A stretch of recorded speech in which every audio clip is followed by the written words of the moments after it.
Lawson's scheduled execution has once again reopened the debate on the death penalty on whether executions amount to necessary or cruel and unusual punishment. Here to discuss that issue are Michael Driver, an opponent of the death penalty, and Forsyth County District Attorney Tom Keith, a proponent. Gentlemen, thanks for joining us today. Mr. Driver, let's start with you. Why are you opposed to the death penalty? Well, I'm opposed to the death penalty first and foremost because I consider it to be immoral to premeditatedly take the life of another human being.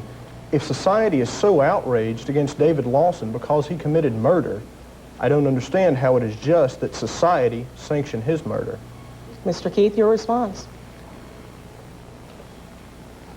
If you talk to the victims and you ask them, do they want justice?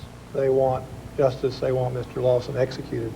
If you talk to Mr. Lawson, he wants justice and he wants life imprisonment. It all depends on what's your point of view. Fortunately, there are only 103 people with Mr. Lawson's point of view in North Carolina, and they're all on death row waiting to be executed. Most of us, I think, believe in the death penalty. Mr. Driver, what do you see as just punishment for someone like Mr. Lawson? First of all, I would like to respond to Mr. Keith's 2 points. We have a system of laws precisely because we've decided a long time ago it is not in society's best interest to let the victim's family set the punishment. If we did that, we would have nothing but people having family feuds with each other and shooting each other every time a crime was committed. That is why we have a system of law, so that we as a rational society can set this punishment.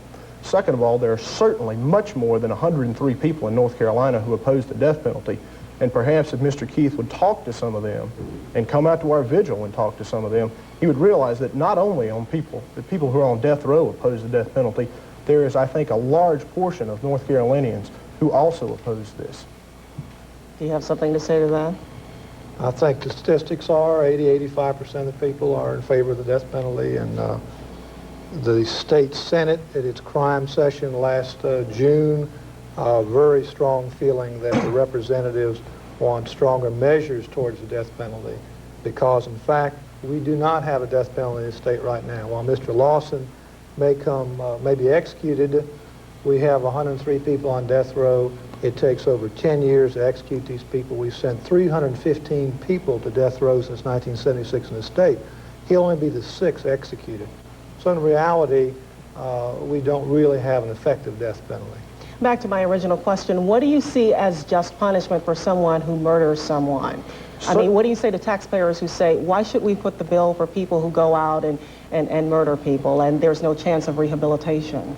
First of all, I think it's absolutely obscene to talk about people's lives in terms of economics. But if you want to do that, study after study shows it is cheaper to execute someone than it is to keep them in prison over the terms of their life. Some might say, well, that's because of the lengthy appeals process. Well, I think we need it. If we're going to impose a sentence of death, we better make sure that that trial was fair and it was done in a just manner. And it's not being done in a just manner today because Mr. Keith, as a prosecutor, has the power to strike for cause any juror who opposes the death penalty.